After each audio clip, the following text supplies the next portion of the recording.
Welcome to my YouTube channel. இந்த வீடியோவில் நம்ம என்ன பார்க்க போகிறோம்னா, கண்டங்கத்திரியோட நன்மைகளை பற்றி பார்க்க போகிறோம். இந்த வீடியோவை யார் ஸ்பான்சர் பண்ணுறாங்கன்னா, பைமோட் அப்ளிகேஷன். இந்த பைமோட் அப்ளிகேஷனில் நம்ம வீட்டுக்கு தேவையான மளிகை பொருட்கள் அனைத்தும் வாங்கிக்கலாம். நம்ம மற்ற சூப்பர் மார்க்கெட்டில் வாங்குறது, மற்ற ஆன்லைனில் வாங்குகிற மாதிரியே பொருட்கள் அனைத்தும் ஆன்லைனில் ஆர்டர் பண்ணி வாங்கிக்கலாம். ஓகேங்களா? இப்போ இந்த வீடியோவில் என்ன பார்க்க போகிறோம், இது கண்டங்கத்திரியோட நன்மைகளை பற்றி பார்க்க போகிறோம். இந்த வீடியோ ஸ்பான்சர் யாருன்னா, பைமோட் அப்ளிகேஷன். இந்த கண்டங்கத்திரியில் சாப்பிட்றதுனால நம்ம உடம்புல என்ன நன்மைகள் நடக்குது பார்த்தோம். இது எப்படி இருக்கும்னா, நீல நிறத்தில் கத்திரிக்காய் மாதிரி இந்த இது இருக்கும். சின்ன கத்திரிக்காய் சைஸ் மாதிரி இருக்கும்.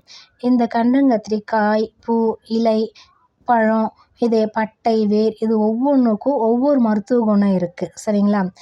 இதை இந்த பழத்தை உணவாக எடுத்து சாப்பிட்டோம்னா தொடர்ந்து ரத்த அழுத்தம் சீராகும். கண்டங்கத்திரி பழத்தை காய வச்சு நெருப்பில் சுட்டு அதை பொடியாக செஞ்சு ஆடாதோட இலை இருக்குல்ல, அதை செஞ்சு சுருட்டு புகை பிடிச்சோன்னா பல்வலி, பல் கூச்சம் இதெல்லாம் சரியாக போகுங்களாங்க. சரிங்களா? அந்த காலத்தில் எந்த ஹாஸ்பிட்டல் போனாங்க, எதுவுமே கிடையாது. இந்த மாதிரி நாட்டு வைத்தியத்தை சரி பண்ணி தான் நம்ம உடம்புல இருக்க எல்லா பிரச்சனையும் சரி பண்ணியிருக்காங்க.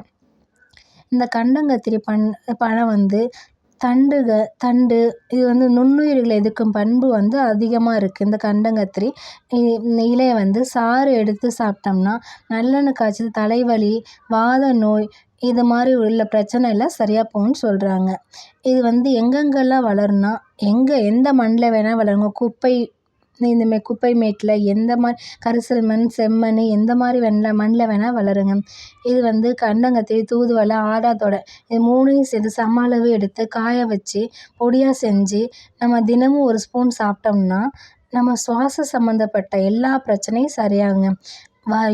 வறட்டு இருமல் இருந்துச்சுன்னா அந்த கண்டங்கத்திரியை நம்ம எப்படி ஒரு டீ மாதிரி போட்டு அது ஒரு எப்படி பொடி மாதிரி செஞ்சு கொத்தமல்லி இதெல்லாம் தண்ணி போட்டு சேர்த்து குடித்தோம்னா வறட்டு இருமல் சரியாக போகும். அது மட்டும் இல்லாமல் காய்ச்சல், நுரையீரல் சம்மந்தப்பட்ட அனைத்து பிரச்சனையும் சரியாக போகும். இதில் இலையை இடித்து சாறு எடுத்து தேங்காய் எண்ணெய் இருக்குல்ல, அதோடு சேர்த்து காய்ச்சி அடித்தோம்னா நம்ம ஊரில் வேர்வை நாற்றம் போகும். அது மட்டும் இல்லாமல் பாத வெடிப்பு பிரச்சனையை சரி பண்ணணும். இதோட பாத வெடிப்பு பிரச்சனையை சரி பண்ணுறது, இது இலையை இருக்குல்ல, இந்த இலையில் உள்ள சாறை ஆளி விதை எண்ணெய் சேர்த்து பக்குவமாக பூசி வந்தோம்னா வெடிப்பு குறையும். அப்போ உடல் உஷ்ணம் காரணமாக சிறுநீர் பிரச்சனை ஏற்படுறவங்களுக்கு இந்த கண்டங்கத்திரியை யூஸ் பண்ணலாம். நன்றி.